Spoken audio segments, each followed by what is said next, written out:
A smart person once said, "An object at rest stays at rest." His reasoning was a little different from mine, but I'm going to use his theory, right? Because when you move, you put yourself on a crash course with something. Even if you don't know where you're going, you made something happen that you can reply to.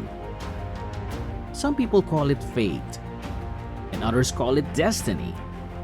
I just call it initiative. Because if your trip is just a thought experiment, there's nothing to praise or correct.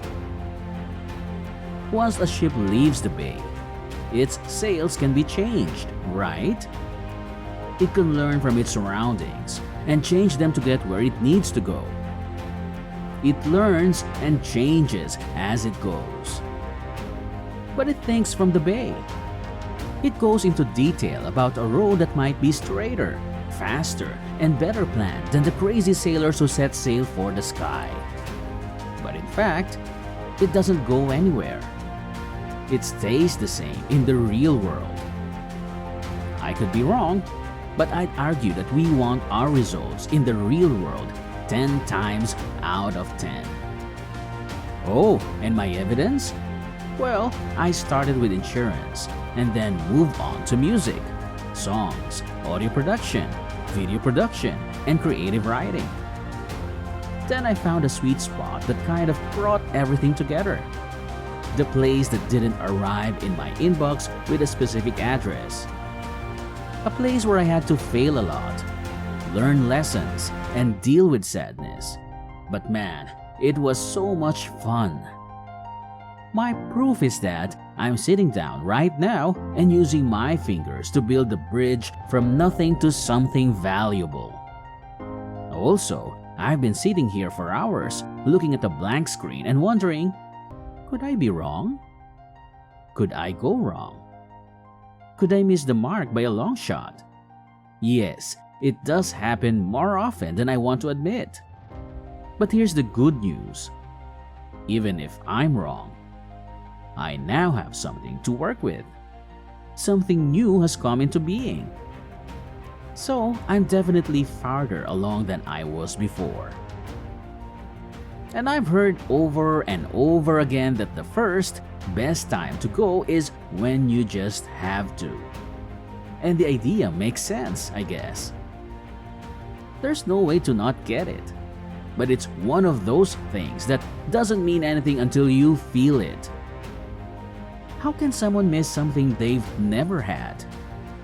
Well, to put it in a way that helped me understand, you're not going because of what you have to lose. You're going because you have nothing to lose. The clues you find along the way are kind of like money in Super Mario, right?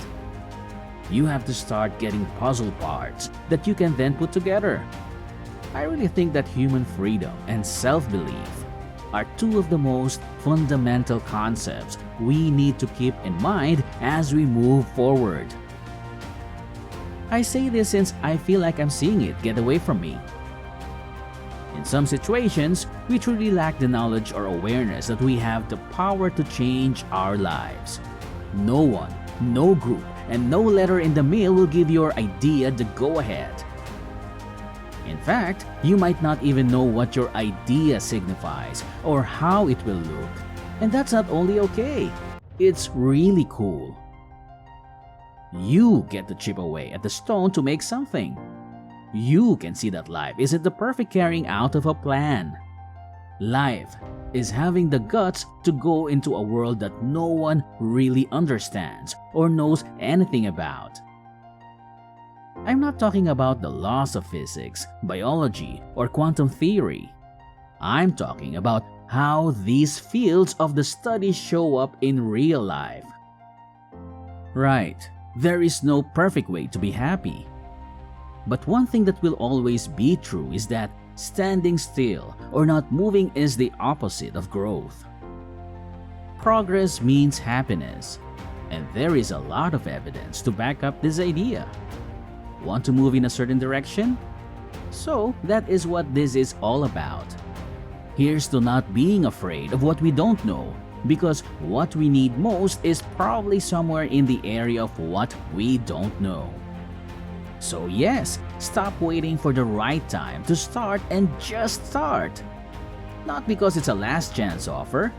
Do it because the things that make life interesting, fun, and in the end, worth living are right outside your front door. Before we can influence, persuade, or change something outside of ourselves, we have to first lead ourselves. So we have to keep the promises we make to ourselves. It involves showing up when we promise ourselves we will. It implies placing ourselves in places that will help us grow.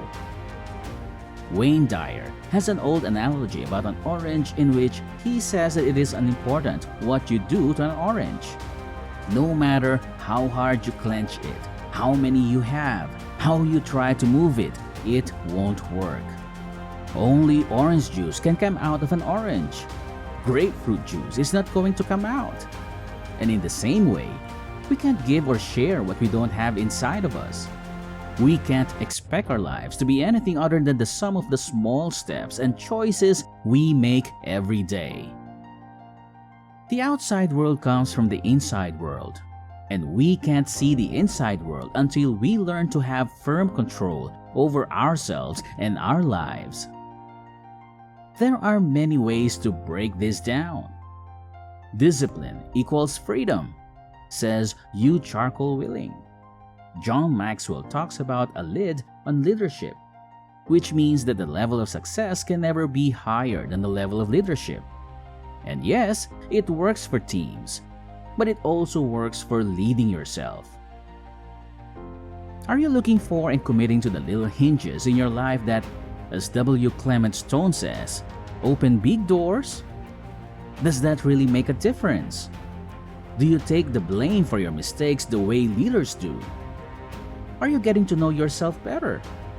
Are you willing to move past the mistake of trying to be perfect and focus on making progress? Do you pay attention to the little things? Because in the end, everything is made up of small things, and only small things. In the end, we don't know anything until we know ourselves, trust ourselves. In the end, we win when we lead ourselves to do the little things that matter, even when it hurts or we're tired. Even though no one is going to tell us off if we don't make it, right? When we let ourselves down, we don't always see the results. So let's make that sense of urgency. If you told yourself that you'd wake up when the alarm went off, you have no choice but to do so. If you told yourself you'd go down the scary road, it stops being one of many roads and becomes the only road, no matter how scary or intimidating it may be. It's important to face the darkness. You are stronger and more capable than you think. But you have to lead yourself to your full potential. Those small things are important. So, even though it might be tempting to brush them off as unimportant while the rest of the world moves through life like jellyfish with the current, your superpower will be to see, use, and increase those small choices like they are gold. You're strong because when it would be easier to run away, you'll be the one to stand up and lead yourself to greatness. Now that the video is over, what do you guys think? Will you start your journey today? Comment down your answers below. Don't forget to like this video.